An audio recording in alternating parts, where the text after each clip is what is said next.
Okay, brother.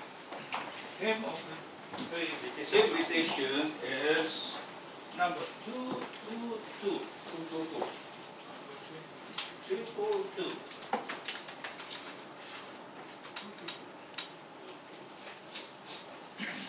One heartbeat away. Yes. Just a heartbeat away to heaven. And it's something that we need to be prepared and be ready. Nakita sa daily na kanta. Daily kinanta tayo na shouting on the hills. Yes, God is above the hill, shouting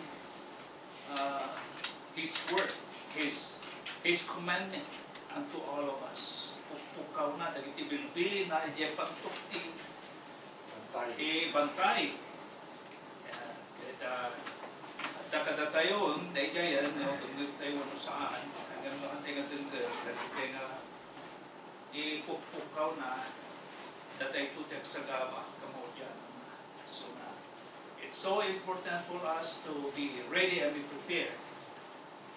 So that when our times come, one heartbeat away, when our times come, we are ready and the door will be open for us to enter the kingdom of heaven. Ayan, so dayjay. Pag nga bigat tayo, amen, good morning, aloha. It's a good morning, beautiful day, as usual. It's summertime, coming to a winter, and it's always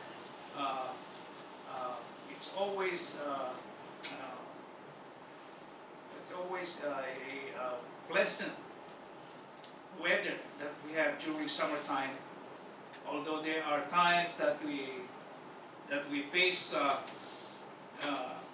storm or hurricane, that's part of God's creation. Parte iti panagbiag dito lubong. Kasi kung may iti panagbiag tayo, like our own life, there are times we face storm, and there are times we are in peace. There are times that we are challenges with difficult times, and that is the reason why we need to be on top of God's word, to be able to overcome all of these challenges that we are facing in this life. Today is the Lord's Day, the most celebrated in the congregations of the saints. The church that first established in Jerusalem in 33 AD, the church that Jesus purchased it with His own blood. The purpose of coming together on the Lord's Day is to remember, lagitan tayo dagiti dakkel na sakripisyo na ang Diyos. To remember, in remembrance of His death, burial, and resurrection, and obedience of the commandment. Nakasmat tinit panagturnog tayo kadayay bilin, na perukan tayo, ito muna na pag-arit. And so we are all here today, and praise God for this opportunity once again to come together, to commit ourselves for His service as a gratefulness of His love and blessing each day. Kas panangipaay tayo, iti panagyaman tayo, iti na indaklan, unay hayat niya po Diyos kada tayo. Napintas nga lubong, kita tayo iti kinalawag ti lubong, kas tamatan ka dagiti bulmula,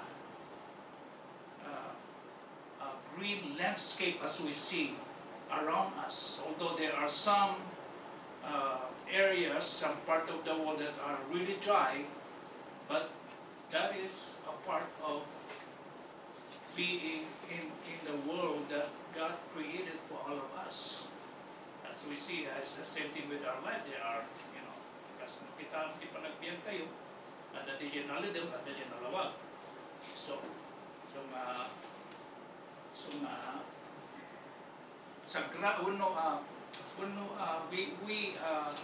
awatan tayo dagiti anyaman nga nga inaramid niya po Diyos para kadatay.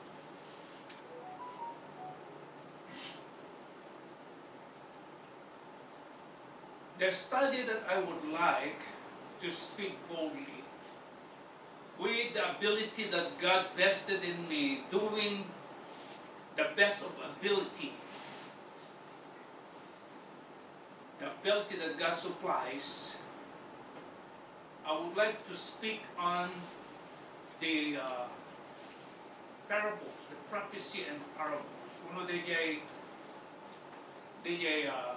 Paltiing kenti Pangngarig nga nung maminsan ket hantayong imututikan iti na unod nga panakipataros dito yung Pangngarig, hantayong maintunaran DJ mansahe nga ipaawat niya po Diyos kadatay.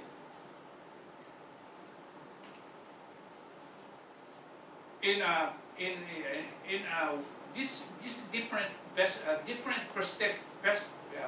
perspective way of preaching the parables of Jesus. In Matthew 13, verse 34 and 35, we read,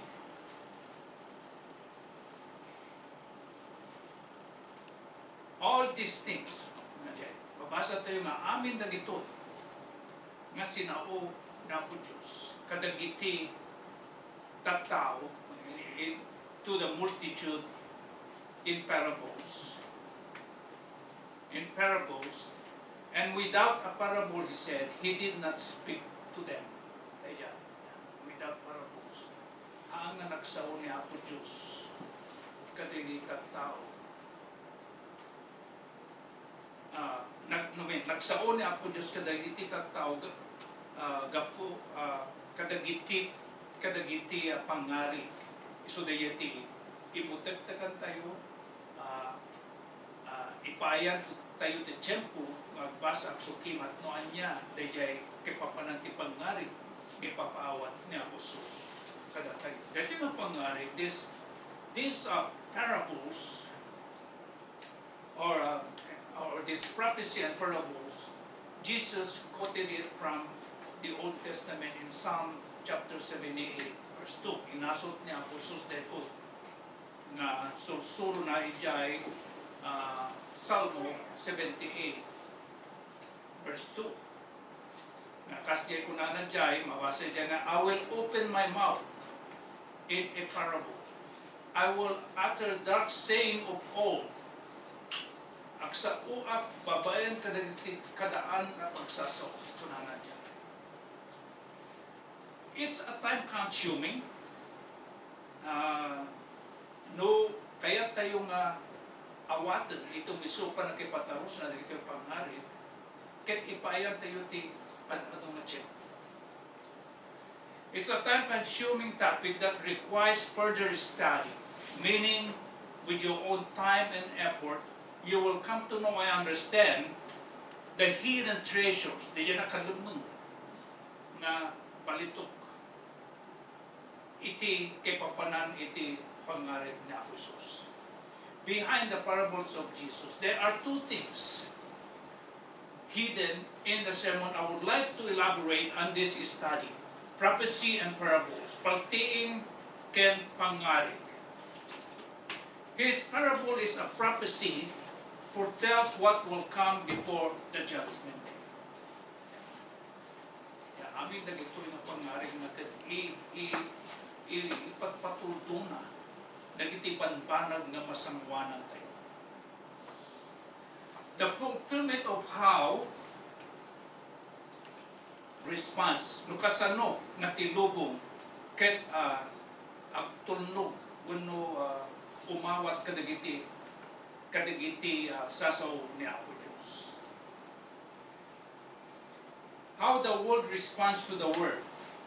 With this said, the Lord Church is not like a church that fully exposed out in public with a worldly style of preaching and the cause of entertainment, attracting mostly younger generations today. And false preachers, false teachers are partly blamed. Wano sa tumagat isuda tigapuna. Why there are so many churches that we see out there today? And one problem that we are facing, because people sometimes they ang talot na ka dahil yan. Ayan. Ang talot na ka dahil yan mga dan without further study of what being preached out there. Yeah. Does not ask the question and study further, like the disciples asking Jesus. Okay, next slide.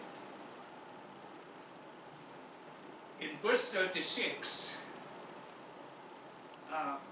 we read there, bold and highlighted, underlined, the question was asked to Jesus, explain to us the parables of the tares of the field. Today, the only hope of finding the truth is to read the Bible. In verse 35, if we go back, we read there that it might be fulfilled which was spoken by the prophet, saying, the foundations of the world. The foundations of the world. You see, we have an obligation. It is within His word that give wisdom to know the truth, that shall make us free. It is by the will of God, by His word, that we will know the truth.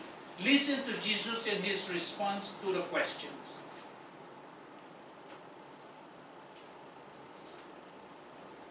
His response to the disciples is this: he who sows the good seed is the Son of Man.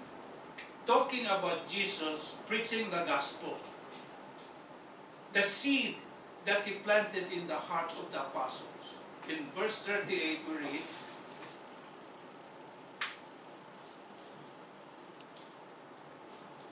we read the parables of the tares, how He explained the parables of the tares.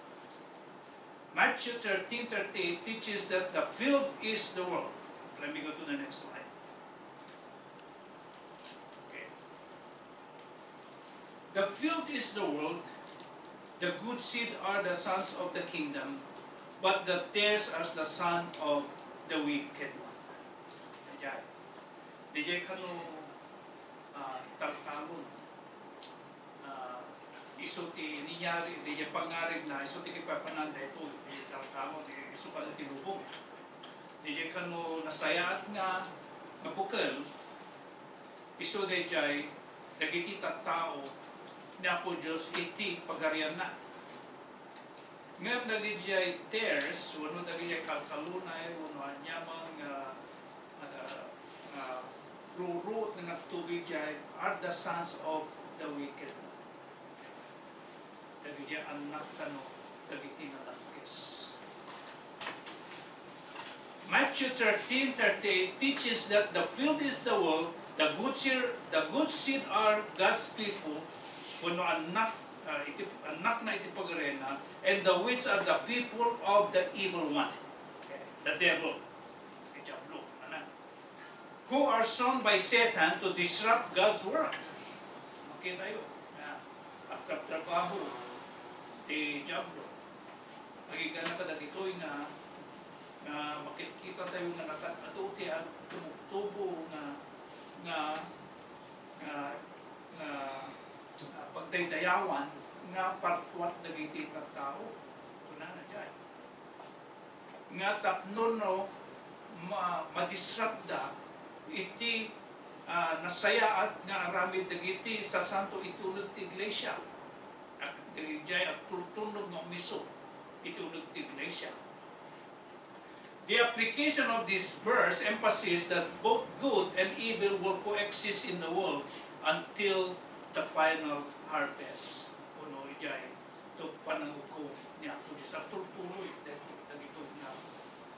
adu dagiti kita kayo na napapamati haan nga patingga dahito aging gana nga umay tutukan ng upo niya po Diyos.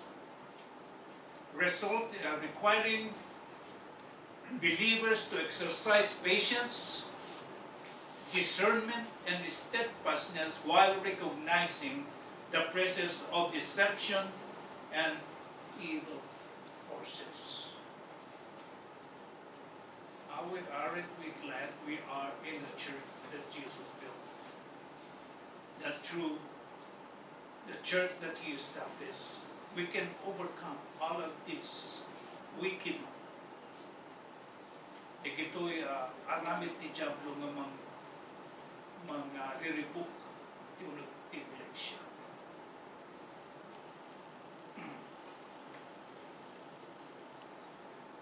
It is of what I see and observe. There are so many churches today. The good seed is the word of God planted in the heart of man. But the wicked one is working very hard, trying to snatch out of our heart, snatching the good seed. For example, our priorities of choosing man or God. Piliin tayo ng itinatao ng Jesus. Man or God. Or, wano iti Iglesia ni Apo Jesus. Dagiti ipagpakita na ito'y dagito'y parabo kan dagiti sa ni Apo Diyos. No anya ka dagito ng Iglesia ti piliin tayo. Iso nga, we must have to continue studying the Word of God. Continue coming to church. Be steadfast and patient to come to church.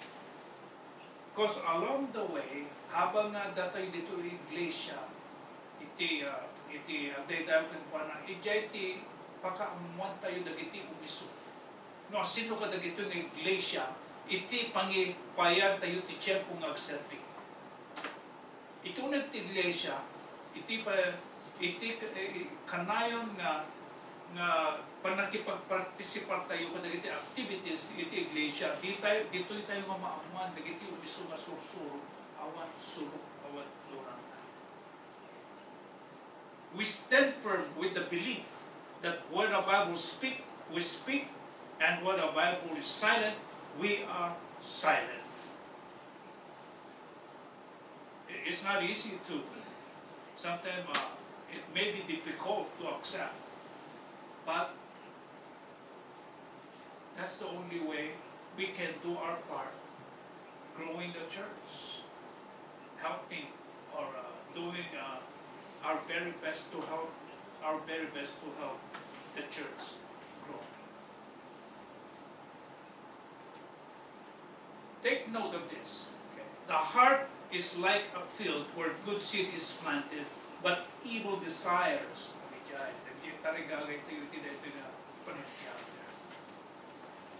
Evil desires overtaken the will of God.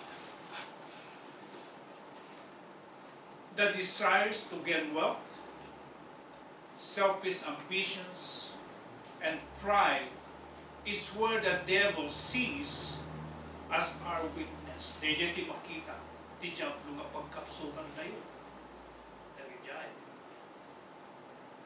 The same reason why we see churches coming up with strange names put up by men. Even to those that are in the church, some are materialistic, make more money, have a good life, hanging loose. Hanging loose kaya pagsasaw dagiti Hawaiian dahil hanging loose. Adalot tan nagtugtugawan ng kubrana, that's hanging loose. Tigjay homeless, nagtugtugaw itang ang kubrana, that's hanging loose. Have fun. Wano da gijay, kay kayo da di ang ragragsak. Becomes a priority. Adan ng ipang pagruna da di ragragsak. So dayjay ialin dan iti agserpi wano agserpi itunod iti unod ti iglesia. Ket kaatuan na dagito nga makikita nga aramid dagiti tattao iti iglesia iti kanyamang iglesia kadagito na orepen ko kasano ti makita nga kinapuskol dagiti tattao mo pan iti iglesia di na talaga ti prioridad have fun, just hang loose, just have fun. Iso nga Satan take advantage of our weakness, sees as the weakness of men choosing the world before God. The enemy is always ahead. If we let the good seed in our heart does not grow stronger to overcome the sons of the wicked one.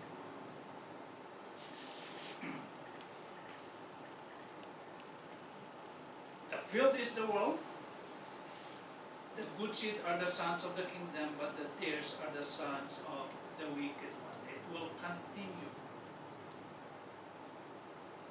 working very hard to divert our attention from the word of God.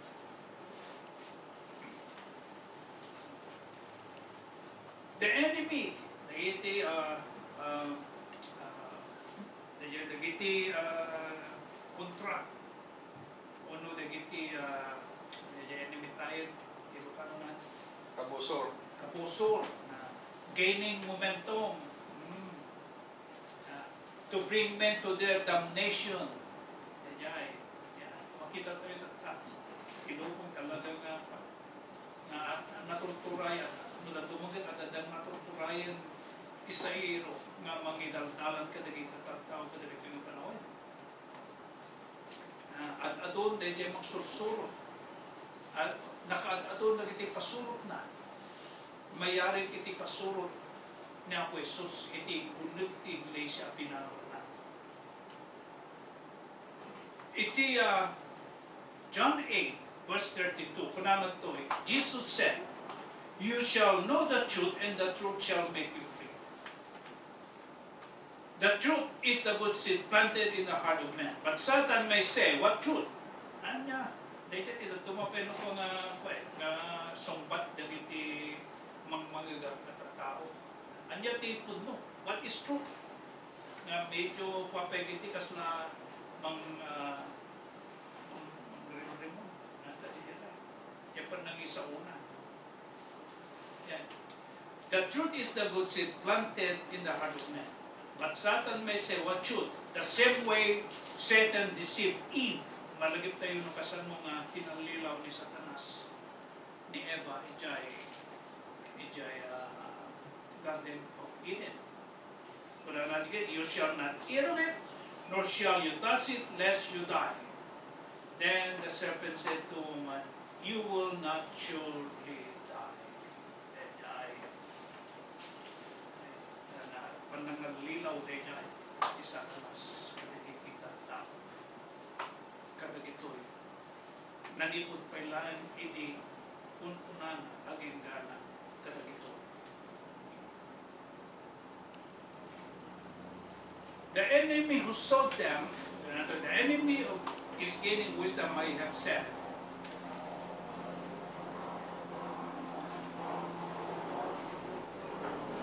In verse 39, we read how the parables of that are explained. The enemy who sowed them is the devil.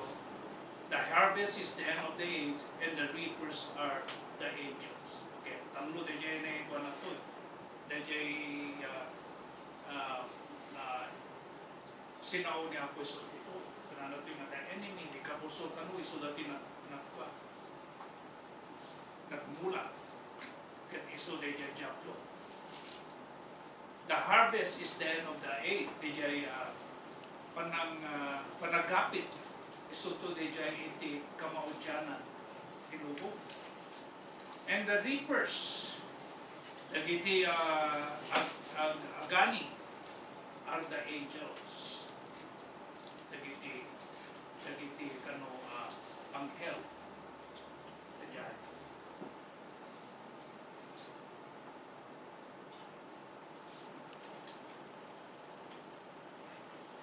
God is not the author of confusion. Haan nga ni Apo Diyos, tigapwanan dagiti makaulaw, masusuro kadagitoy na panahon.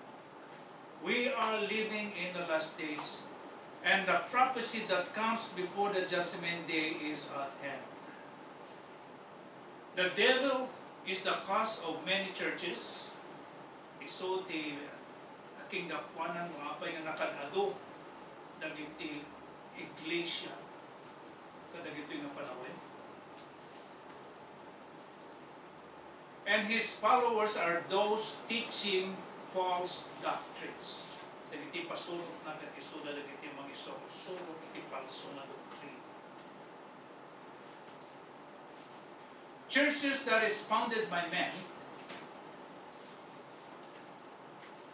ket isuda dagiti bunga dagiti palso. Ay isuda dagiti tinangi bunga kadagiti palso nga susur dagiti tattao.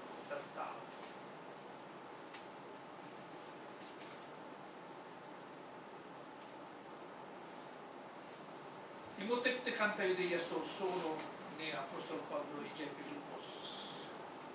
Kunana diya, but what things were gained to me, this I have counted loss for Christ. Yet indeed I also count all things lost for the excellence of the knowledge of Christ Jesus my Lord, for whom I have suffered the loss of all things, and count them as rubbish that I may gain Christ. Dayjay, napintas nga magbaga para kadatay. Ang lalang nga pagbaga, iti iglesia ti Pilipos, ba't kadatay yung amin? The next slide says this. Like I said, with emphasis, continue saying, the enemy who sowed them is the devil, the harvest is the end of the age, and the reapers are the angels. Okay.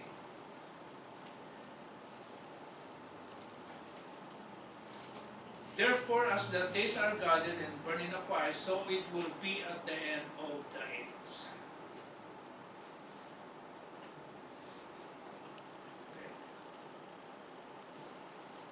So with this teaching, if we go back and pay attention, really have a good really understanding of the word that were preached to the church at Philippi. It is really for us today. Para kadatayo amin kadalito nga panahon. Pagpanpanunutan tayo. Nagitiket pagpanpanunutan ti may sakada tayo. Nga tunda kada tayo ti may sumasusuro agsipo at tuturayan ti panagkabali ti Diyan. Haan nga mamingga nga mangdadal ti iglesia na po Isus kabilang. Daytoy nga sursuro ni Apostol Pablo ket dayjay masapul nga imutiktikan tayo, tulalin tayo dagitoy nga pagana. But what things were gained to me, manyaman dagiti gained to me na nagunpod na this I have counted loss for Christ. Iso direct nga biyan, ang yaman dagiti nagawin ket tayo, ibilan tayo nga DJ ket loss na pukaw. Kapuiti pagmatay ket Kristo. Yet indeed I also count all things lost for the excellence of the knowledge of God. Ibilan tayo na pukaw dapat dagitoy gapu iti naindaklan nga sursur Jesus marad po, whom I have suffered the loss of all things, and counted them as rubbish, that I may gain Christ. Ako lang pinasday na susul na pustong out. Our hope of overcoming Satan is what preached to the church at Philippi. No yunok ko ti Lucano, at nung nagdagang mawadan tayo ko na nagtoy, ngam dagijay aban ba naggunguna kanya, iti, imbilan ko ida apan nakadadayan ga puken Kristo. Nang nangrunapay, iso amin nagitibanag, ibilang ko ida apan nakadadael, ga po iti napatig, unay apan nakaamuken Kristo. Jesus na apo. Agapuken ko na pinuka ko amin, ket imbilang ko ida, arugit, tapno magunudang ni Kristo. Powerful message, napilig ng mensahe. And so, guard the faith. Ay wanan tayo, ti pamati tayo. The seed of obedience, the bukil, iti panagtunog. Ay wanan tayo, ti pamati, ti bukil, ti panagtunog. Cultivated by our priorities of serving God.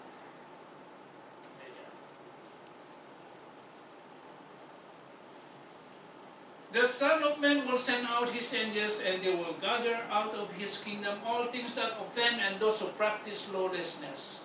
False teachers continue to deceive many people today, speaking lies and hypocrisy, putting up churches made by men who practice lawlessness. Those who preach contrary to the church that Jesus built, those that Jesus said, I will cast them. I will cast them, and I will cast them in the furnace of fire. There will be wailing and gnashing of teeth. Ito yung panangi parangin ni Apo Diyos, di pagturungan, iti bumusbuso, iti iglesia na pinang ni Apo Jesus. We must be on guard. We must not let lawlessness cultivate in the heart, in our heart. While our children are young and innocent, we are losing our children. Gapo kadagiti panagkurang tayo, kadakuha na maipapan iti pangmati. Let the good seed grow in the heart while growing up. Listen up to the children of old.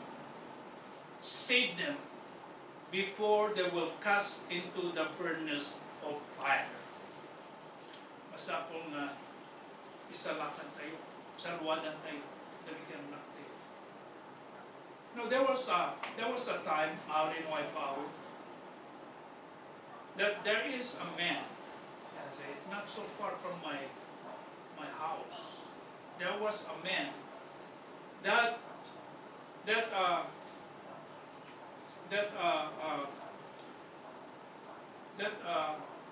loved his son so much that he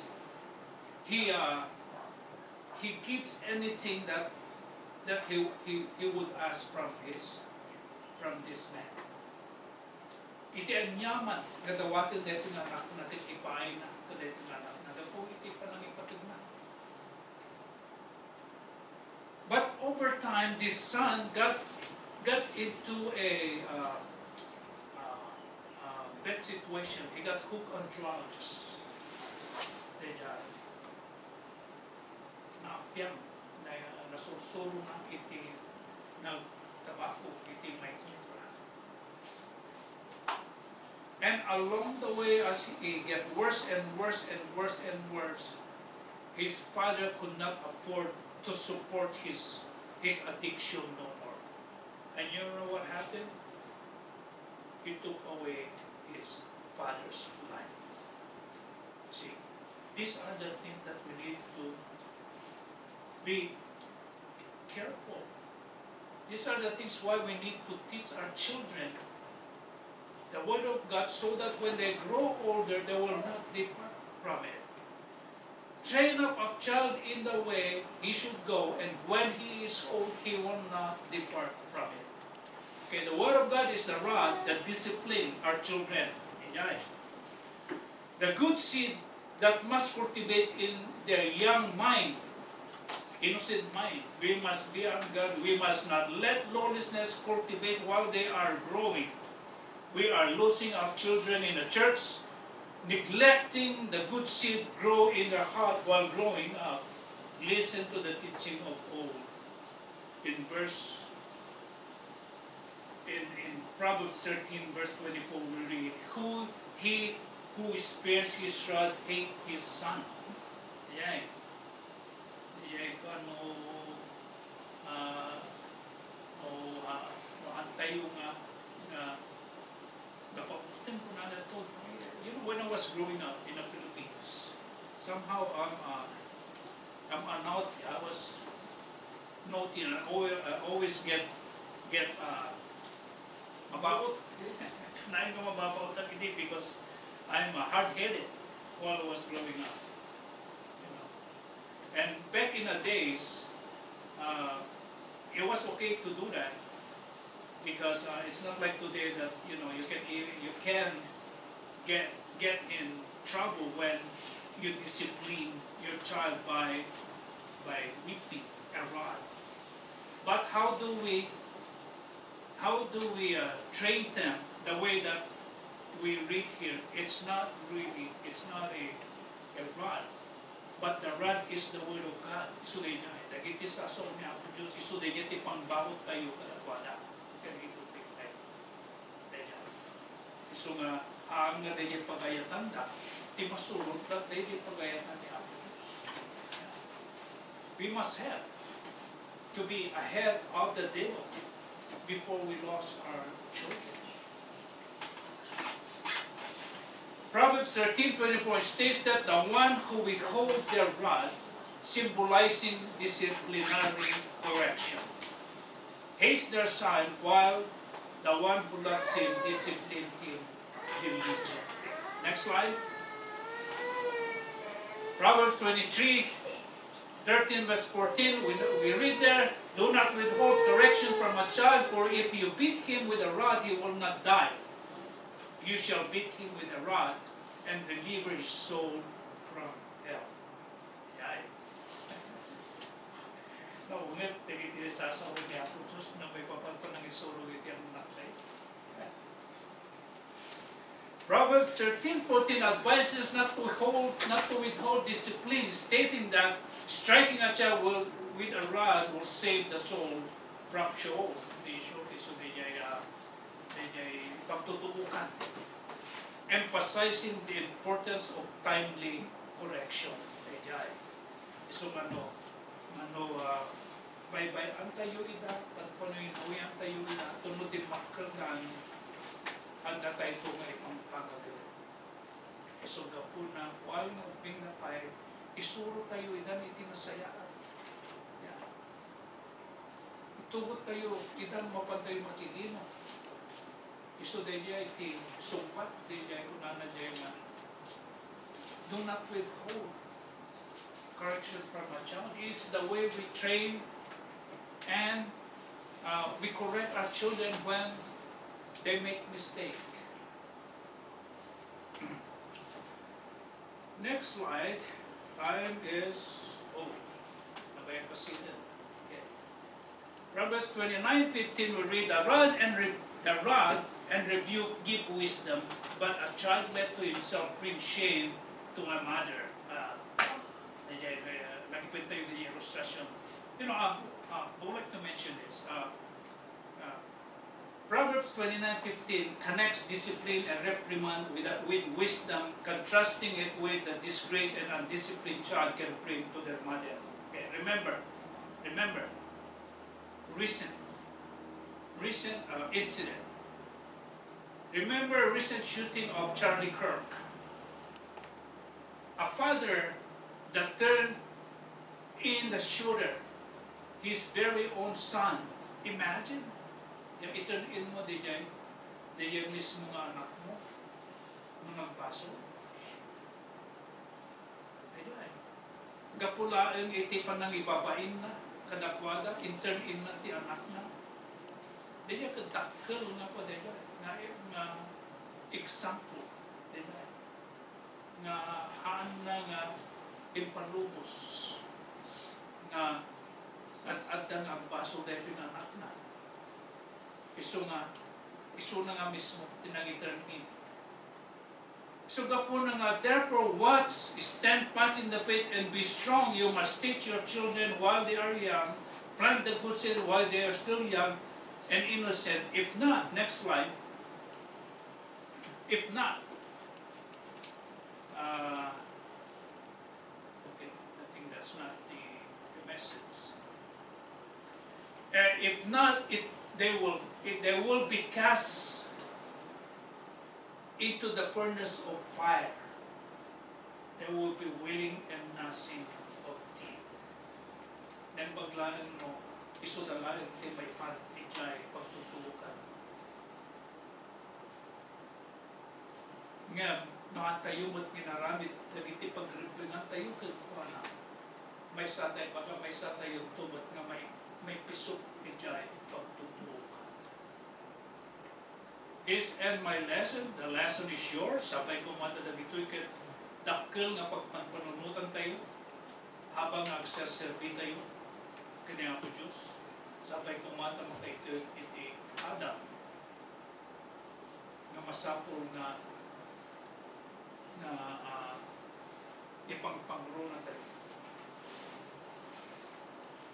In verse 13, verse 42, it says there, all these things Jesus spoke to the multitude in parables, and with that parable he did not speak to them, that it might be fulfilled, which was spoken by the prophet, saying, I will open my mouth in parables, I will utter things kept secret from the foundation of the world. Keeping the good seed growing in our heart, continue to cultivate it, continue to shine forth as the sun in the kingdom of God. He who is ear to hear, let him hear. This conclude my study. And if you are subject to the invitations, you may come forward. Awis awisan na kayo. Awisan na kayo. Nagpasamo. Sakbay nga manladaw ti amin. Babay di pa nagkanta tayo, iti tututo, come forward and declare your faith in the Lord, become a part of the church that Jesus built. If you found it